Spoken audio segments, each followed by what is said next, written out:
So, yun nga guys. Hello, good morning. Dahil trending ang tanong na ano mo na-realize na mahirap ka.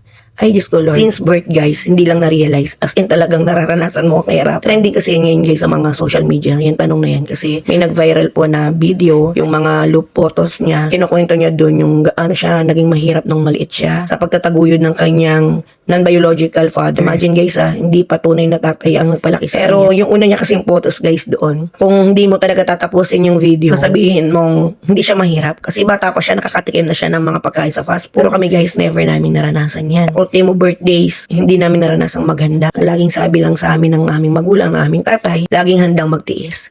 Guys, umpisahan ko ang kwento kung bakit ko sa nasabing since birth naranasan ko o na-realize ko na mahirap kami. Unang-una sa lahat guys, ikukwento ko, I am from largest member family. 16 kami magkakapatid guys. Namatay yung isa.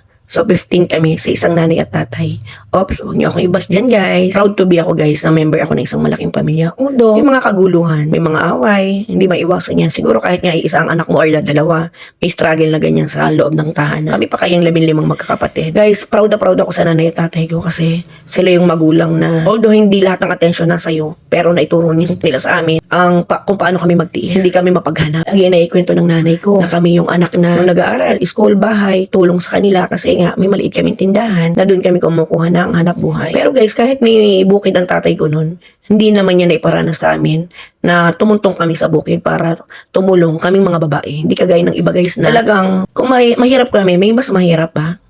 Dahil talagang ultimo yung mga anak na babae ay talagang pumupunta sa bukid para tumulong or para maghanap buhay. Kami naman guys, awa ni Lord ay hindi naman naiparanas siya sa amin ng tatay.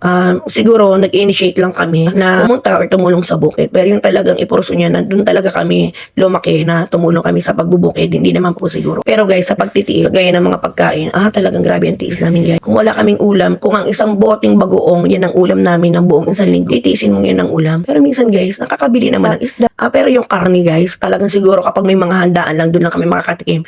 Pero hindi sa sarili naming tahanan, kundi sa ibang lugar. Kagaya sa mga lola, doon lang talaga namin nararanasan yung makakain sa mga kamag-anak namin na uso yung mga ganyang handaan. Pero minsan guys, pagka may big event sa buhay namin, sa pamilya namin, mga kasalan, birthday ng nanay at tatay ko, yan, naghahanda kami. Pero yung regular na handa ng isang anak bilang may birthday, siguro hindi.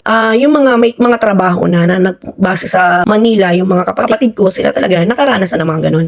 Pero kami mga nasa bukid pa, talagang tiis guys. Kung ang okasyon ay hindi bagong taon, hindi siguro namin mararanasan kumain. Or else, yung mga kapatid kong galing sa Maynila pag umuwi, ayan guys, feeling ko nasa abroad sila kapag umuwi sila na bahay namin or sa bukid sa amin, sa probinsya namin. Ganyan guys ang pakiramdam ko nung maliit ako na pagka yung mga kapatid ko umuwi, lagi ko pinagmamalaki na para bang nasa abroad na. How much more pa kaya kung mga nag-abroad sila. Imagine guys tayong mga nanay ngayon, sa isang anak pa lang, parang hirap na tayo. Pero yung nanay at tatay ko, grabe, 15, paano nila kami naitaguyo? Paano nila kami napag-aral? Diba guys, minsan sabay-sabay sa elementary, sabay-sabay sa high school. Guys, ang sabi ng tatay ko, pag napatapos namin kayo ng high school, sapat na yun. Kasi sila nga hindi nga sila nakagraduate ng elementary. Ang tatay ko, ang pagkakaalam ko, grade 3 lang. Or ang nanay ko, grade 6, ganun lang. Kasi sa sobrang hirap nga ng buhay, lalo na ang tatay ko, parang siya na naging panganay sa kanila kasi siya yung panganay na lalaki. Siya yung talagang nagdadala ng bukid ng lolo daw namin. Ayun naman sa kwento niya.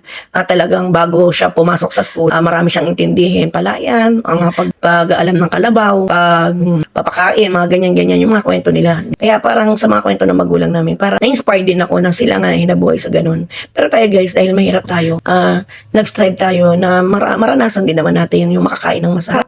Kagaya ko guys, sabi nga ng mga gulang ko, ulitin ko, pagkatapos yun ng high school, baka hindi na namin kayo kayang suportahan sa pagkukolehiyo. Pero thanks God kasi may mga kapatid naman kaming tumutulong din sa amin. Na kahit paano ang iba kong kapatid, kahit marami kaming magkakapatid, sa awa ni Lord dahil nagtutulungan, marami rin naman nakatapos ng kolehiyo. Pero ako guys talaga, nung una tinulungan ako na makapagkolehiyo, pero grabe ang hirap ng buhay guys. Yung parang hihingi ka lang ng 20 pesos na pamasahe, parang hirap na hirap pa sila. So kaya nag-decide ako na, sige na nga mag-working student ako.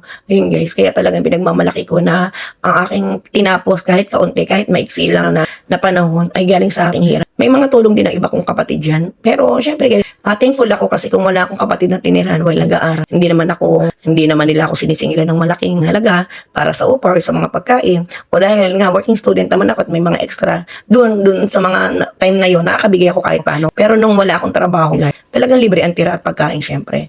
Pero ang kapalit doon, pagtulong sa loob ng bahay.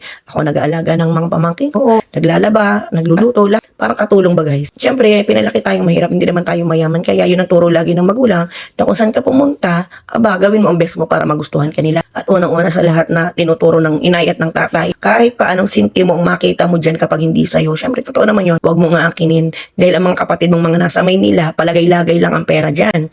Yun talaga guys ang tumatak sa utak ko kapag hindi sa'yo, hindi sa'yo. At saka yung turo siyempre sa pagsamba namin na kahit hindi ka nakikita ng taong ginawan mo ng masama, ay kita ka ng Diyos na nasa langit. Yan po talaga. At ikukwento ko nga rin po sa inyo guys, syempre anak kami sa loob ng Iglesia ni Cristo. Although hindi naman tayo perfecto, marami tayong pagkakamali. Pero mas pinangahawakan namin yung aral na itinuturo sa amin sa loob ng Iglesia ni Cristo. Kasi ang tatay ko isa rin sa may tungkulin sa loob ng Iglesia ni Cristo. Guys, nako, ito kwento ko lang to, pero yung kwento pa ng iba kong mga kapatid, siguro mas mahirap pa yung mga mas nauna sa amin. Kasi ako medyo nasa huli na, kung itatanong nyo, ako po ay pang 12.